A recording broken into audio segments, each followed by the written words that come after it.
Hello history के दीवानों। आज मैं एर्तुग्रुल गाजी की कहानी में डुबकी लगा रहा हूं। एक ऐसा नाम जो सदियों से गूंज रहा है। जरा सोचो, 13वीं सदी का अनातोलिया, एक ऐसी जमीन जहां साम्राज्य आपस में टकराते थे और निराशा और उम्मीद की फुसफुसाहट हवा में तैरती थी। इसी अराजकता के बीच एर्तुग्रुल गाजी एक योद्धा के रूप में उभरे, साहस और दृढ़ता की एक मिसाल बनकर, और एक ऐसे साम्राज्य के उदय की कल्पना की जिसने दुनिया को बदल दिया। दिलचस्पी है, चलो शुरू करते हैं। सुलेमान शाह के बेटे एर्तुग्रुल काई कबीले से थे, जो मध्य एशिया में मंगोल आक्रमण से भाग रहे ओघुज तुर्कों की एक शाखा थी।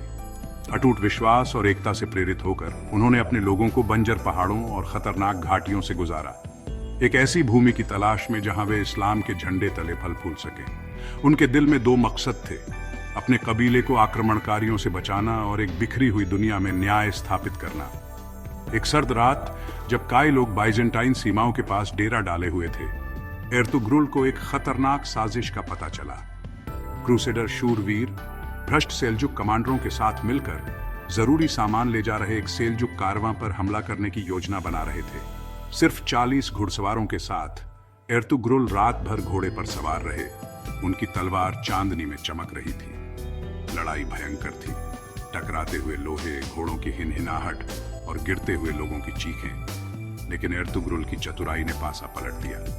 उनकी जीत ने उन्हें सेल्जुक सुल्तान अलादीन कायकुबाद का आभार दिलाया, जिन्होंने काई को सोगुत के पास उपजाऊ जमीनें दी, उनके लोगों के लिए एक सुरक्षित जगह। फिर भी चुनौतियां बढ़ती गईं। क्रूर जनरल नोयान के अधीन मंगोल सेनाओं ने सभी प्रतिरोधों को कुचलने की कोशिश की। एर्तुग्रुल अपने वफादार अल्प्स योद्धाओं के साथ दुश्मन के शिविरों में घुसपैठ की, डोडोरगा और कवदार जैसे प्रतिद्वंद्वी तुर्क कबीलों के साथ गठबंधन किया और अपने लोगों के बीच गद्दारों को बेनकाब किया।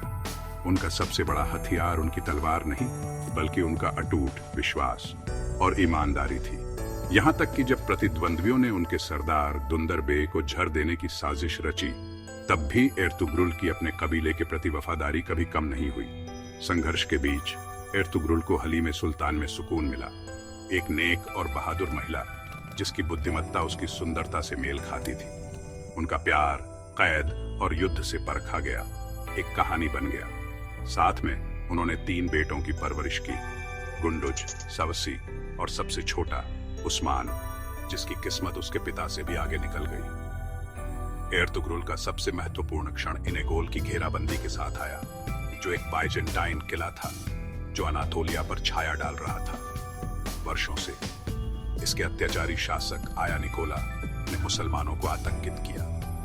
अब एक गाजी, पवित्र योद्धा के रूप में एर्तुग्रुल ने सभी कबीलों को एक झंडे के नीचे एकजुट किया। छापामार हमलों और अथक दृढ़ संकल्प के माध्यम से उन्होंने किले की दीवारों को तोड़ दिया। यह जीत क्षेत्रीय और आध्यात्मिक दोनों थी, इस्लाम के स्थायी प्रकाश का प्रतीक। जैसे जैसे एर्तुग्रुल की उम्र बढ़ती गई, उन्होंने अपने जीवन का काम उस्मान को सौंप दिया और फुसफुसाते हुए कहा, मेरे बेटे, एक ऐसा राज्य बनाओ जो सदियों तक चले, न्याय को अपनी तलवार और ज्ञान को अपनी ढाल बनाओ। 80 में जब एर्तुग्रुल ने अंतिम सांस ली, तो उनके कबीले ने न केवल एक नेता बल्कि एक पिता का शोक मनाया। सोगुत में उनका मकबरा एक तीर्थ स्थल बन गया, जहां आज भी यादों की पंखुड़ियां गिरती हैं।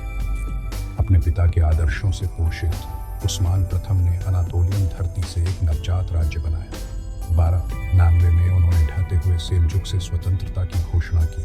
ऑटोमन साम्राज्य का बीज बोया, एक ऐसा साम्राज्य जो 3 महाद्वीपों में फैला था और 600 से अधिक वर्षों तक चला। एर्तुग्रुल गाजी की कहानी इतिहास के ताने बाने में बुनी गई, हमें याद दिलाती है कि महानता केवल शक्ति से नहीं, बल्कि अटूट विश्वास, साहस और एकजुट उम्मा के सपने से उत्पन्न होती है। उनका नाम जीवित है, एक तूफान जिसने सुबह की शुरुआत की। समाप्त। यह कहानी ऐतिहासिक तथ्यों को सांस्कृतिक विद्या के साथ जोड़ती है, एर्तुग्रुल की विरासत को एक योद्धा और दूरदर्शी दोनों के रूप में मनाती है।